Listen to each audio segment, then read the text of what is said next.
আসসালামু আলাইকুম এভরিওয়ান। বিকেলের নাস্তায় অথবা ভাত পোলাওয়ের সাথে পরিবেশন করতে পারেন আলুর এই ম্যাজিক পকোড়া। খেতেও কিন্তু মজা লাগে, দেখতেও ভীষণ সুন্দর।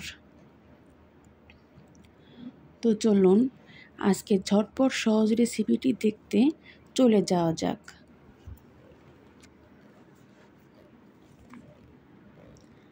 মাঝারি সাইজের একটু লম্বাটে টাইপের আলু নিয়েছি এবং আলুর খোসা ছাড়িয়ে নিয়েছি ও ধুয়ে নিয়েছি। আমি 4টা আলু নিয়েছি, আপনারা প্রয়োজন মতো নিয়ে নেবেন। এবারে আলুর 4-5টা কেটে নেব।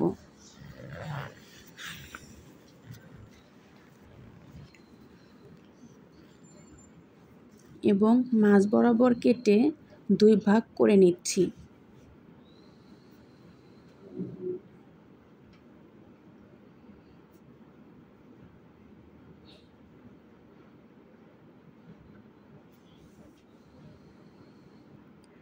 এবারে ডিজাইন করে কাটার জন্য আপনি হাতের উপর ব্যালেন্স করেও কাটতে পারেন, এরকম 2টা কাঠি নিয়েও কাটতে পারেন। তাতে যেটা হবে, আমরা যখন ডিপ করে কাটবো তখন এটা পুরোপুরি কেটে যাওয়ার কোনো চান্স থাকবে না। অর্থাৎ এই কাঠির ওপর এসে নাইফটা আটকে যাবে। যতটা সম্ভব পাতলা করে কাটার চেষ্টা করছি।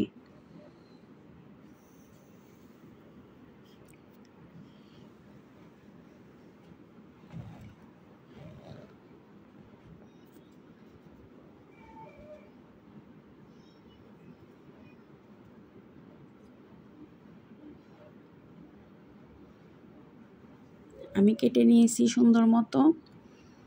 দেখে ঝামেলা মনে হলেও কিন্তু ঠিক ততটা ঝামেলা নয়, খুবই সহজ। আপনি যখন তৈরি করবেন তখন বুঝতে পারবেন।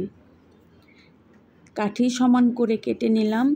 এবারে আমি আলুর স্লাইস উল্টে নিচ্ছি।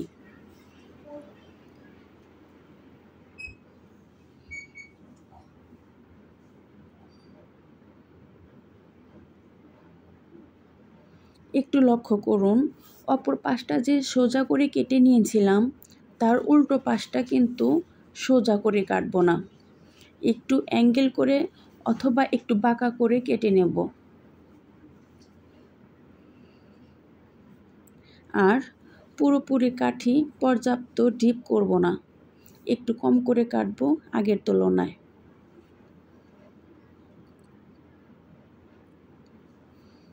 দেখে নিশ্চয়ই বুঝতে পারছেন।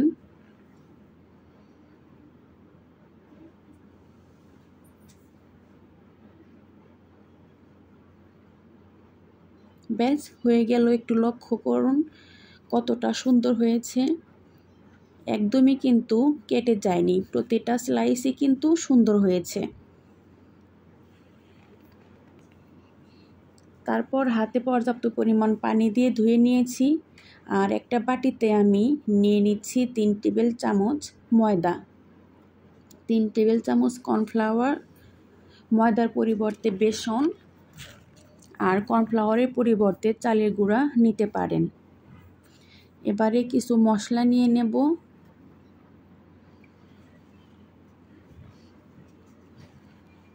একদমই ঘরোয়া মশলা, মরিচের গুঁড়া, লবণ প্রয়োজন মতো আর কালো গোলমরিচ গুঁড়ো।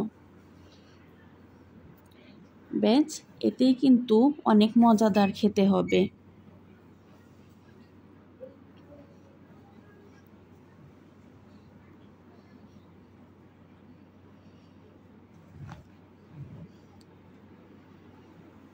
ভালোভাবে মিশিয়ে নেব উপকরণগুলো।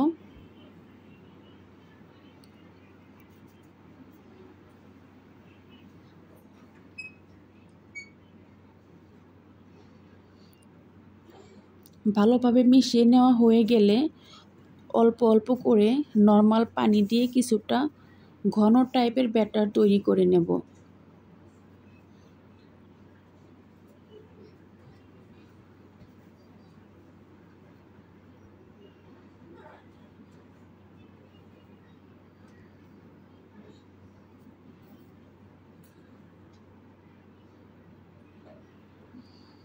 কেননা এর মধ্যে আলু দিয়ে মাখিয়ে নেব, আর যখন মাখাবো এমনিতেই অনেক পানি ছেড়ে দেবে।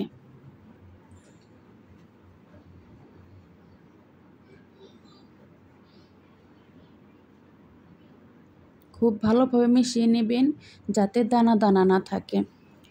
ভালোভাবে মিশিয়ে নেওয়া হয়ে যাওয়ার পর এবার আলতো হাতে মাখিয়ে নেব।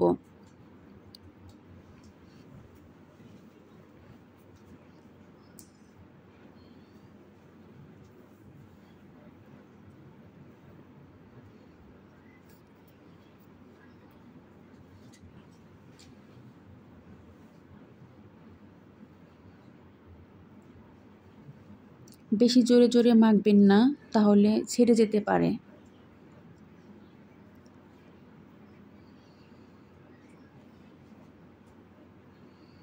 একটু ভালোভাবে মাখিয়ে নেবেন যেন প্রত্যেকটা স্লাইসের ভিতরে মশলাগুলো ঢুকে যায়।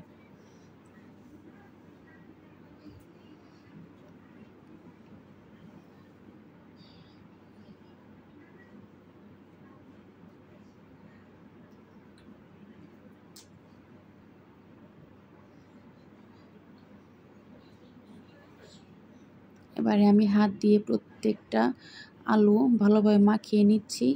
এবারে চলে যাব ভাজতে। আর অবশ্যই তেলটা ভালো করে গরম করে নেবেন। চুলার আঁচটা মিডিয়ামে করে নিতে হবে।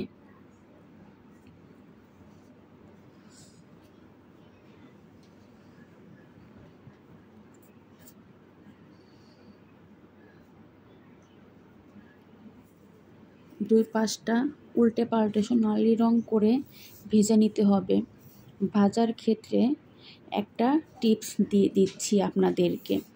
যদি ডিজাইনটা ঠিক রাখতে চান তাহলে তেলে দেওয়ার পর এরকম দুইটা কাঠি অথবা কাঁটা চামচ দিয়ে দুই পাশে একটু টেনে ধরবেন, তাহলে এই ডিজাইনটা ঠিক থাকবে।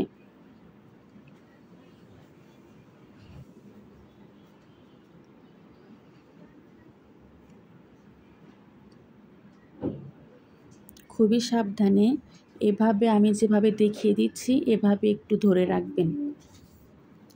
ভাজতে কিন্তু খুব বেশি সময় লাগে না, 5 থেকে 6 মিনিটের মধ্যে হয়ে যাবে।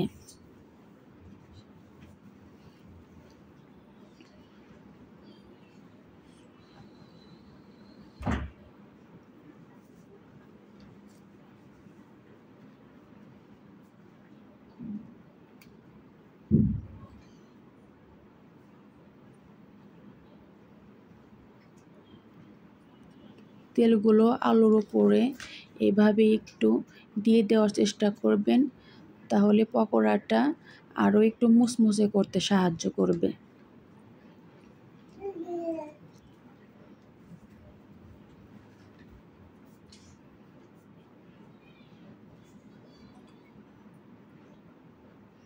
আমি উল্টো পাল্টে দুই পাশেই সোনালি রং করে ভেজে নিচ্ছি। অবশ্যই বাসায় ট্রাই করে দেখবেন, অনেক ভালো লাগবে, খেতে খুবই মুচমুচে। তো রেসিপিটি যদি ভালো লেগে থাকে অবশ্যই একটি লাইক, কমেন্ট, শেয়ার করবেন। আজকের মতো এখানেই বিদায় নিচ্ছি। সবাই ভালো থাকবেন, সুস্থ থাকবেন। আল্লাহ হাফেজ।